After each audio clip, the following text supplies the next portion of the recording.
The corpses lay scattered across the pristine snow like discarded marionettes, their final poses frozen in grotesque tableaux of terror. February 26, 1959, the day our search teams discovered what remained of Igor Dyatlov's expedition. 3 weeks had passed since their last radio contact, 3 weeks of howling Ural winds erasing every trace save these remains. The lead investigator's hands trembled as he lifted his camera, the metallic click echoing across the white expanse. Something had driven 9 experienced mountaineers to flee their shelter in the depths of a Siberian night, something so terrifying that death in the frozen wilderness seemed preferable to remaining inside their tent. Search leader Mikhail Sharavin's journal entry, dated February 26th, recorded in shaking handwriting, found the tent at 14:30 hours, partially buried beneath 3 weeks of accumulated snow.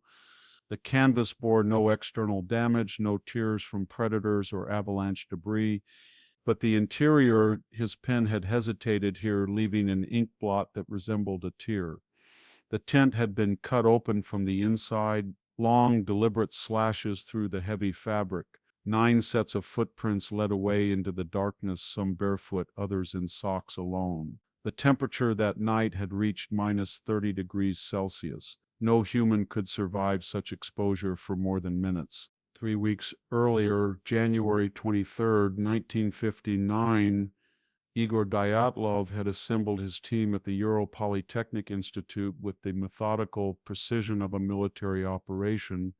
The expedition roster read like a list of the region's most accomplished outdoorsmen. Zinaida Kolmogorova, her dark eyes burning with the passion of someone who had conquered every peak in the Soviet Union. Rustam Slobodin, whose technical expertise had saved countless lives in previous expeditions. Yuri Yudin, youngest of the group but already legend among the mountaineering community. The 10th member, Semyon Zolotaryov, remained enigmatic, a war veteran whose presence seemed to cast subtle shadows even in bright university corridors. Their destination, the unnamed peak that local Mansi tribesmen called Dead Mountain. The train carried them northward through the industrial heart of the Soviet Union, past smokestacks piercing gray skies like monuments to progress. Dyatlov's expedition notes, recovered from his personal effects, detailed their route with obsessive precision. January 25th, departed Ivdel by truck transport. The local forestry workers spoke in hushed tones about our chosen route.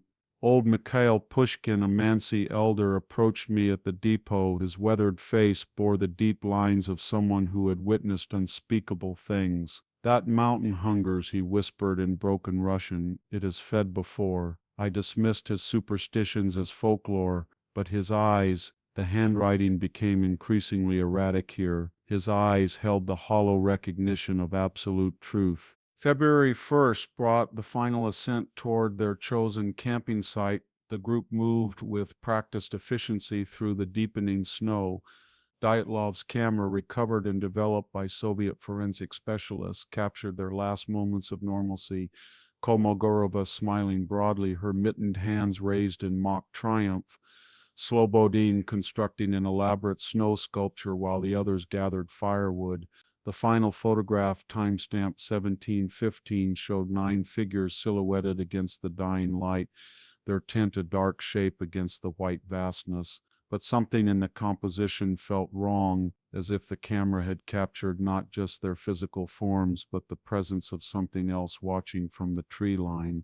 The mountain loomed behind them, its peak shrouded in unnatural darkness despite the clear evening sky. When Sharavin's team reached the abandoned campsite, the scene defied all logical explanation. The tent stood partially collapsed, weighted down by weeks of accumulated snow, but its structural integrity remained intact. No avalanche had struck this location. The surrounding terrain showed no evidence of snow displacement or debris flow. The investigative photographs revealed 9 pairs of boots arranged neatly outside the tent entrance, as if their owners had methodically removed their footwear before. What? The canvas bore multiple slash marks from the interior, each cut deliberate and purposeful. These were not panic-driven tears, but calculated incisions made by someone or something with intimate knowledge of tent construction. The largest opening measured nearly 2 meters in length, wide enough for multiple bodies to exit simultaneously.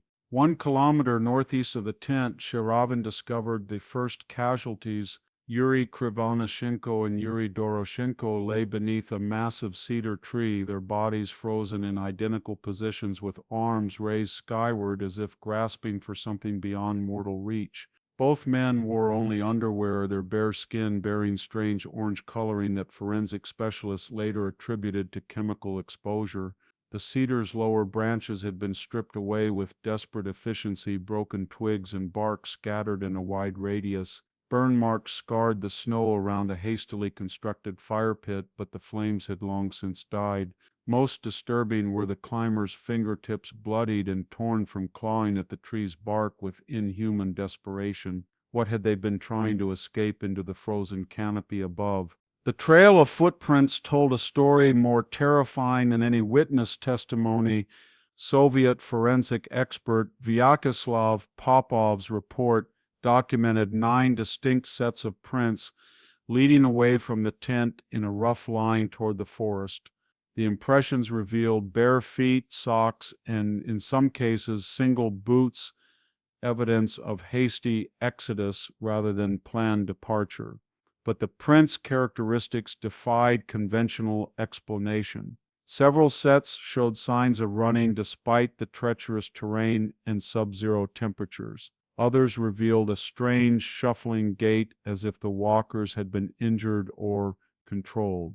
Most unnaturally, the prints maintained perfect spacing and direction across 800 meters of difficult terrain, suggesting either military precision or inhuman guidance. At the forest's edge, the tracks dispersed chaotically, as if whatever had driven the group forward had suddenly released its hold. May brought the spring, fall, and with it the discovery of the remaining victims. Search teams found 4 bodies beneath 3 meters of snow in a ravine 75 meters from the cedar tree. The advanced decomposition suggested these individuals had survived longer than their companions, possibly for hours or even days after the initial incident. Alexander Kolovatov lay face down in the frozen stream bed, his body positioned as if he had been attempting to crawl towards some distant salvation. Nikolai Thibault-Brignol's skull bore massive fractures inconsistent with a simple fall minus. The damage suggested impact with tremendous force, as if something had struck him with calculated precision. The positioning of all 4 bodies formed a rough geometric pattern, their limbs arranged in angles that spoke of intentional placement rather than natural death poses. The radiation readings shattered every assumption about the expedition's fate. Geiger counters detected abnormal levels of beta radiation on the clothing of several victims, concentrated primarily on Kolovatov's sweater and Zolotaryov's jacket. Soviet nuclear specialist Dr. Boris Vozrozhdeny's classified report noted radiation levels exceeding background measurements by 40 to 50%. Significant enough to suggest exposure to an unknown contamination source. The affected garments showed a peculiar pattern of contamination, with highest readings concentrated around the collar and cuff areas, as if the radiation had been absorbed through direct skin contact. More puzzling still, laboratory analysis revealed that the radioactive particles possessed isotopic signatures unknown to Soviet nuclear programs. The contamination appeared to have occurred hours or days before the victims' deaths, ruling out post-mortem exposure.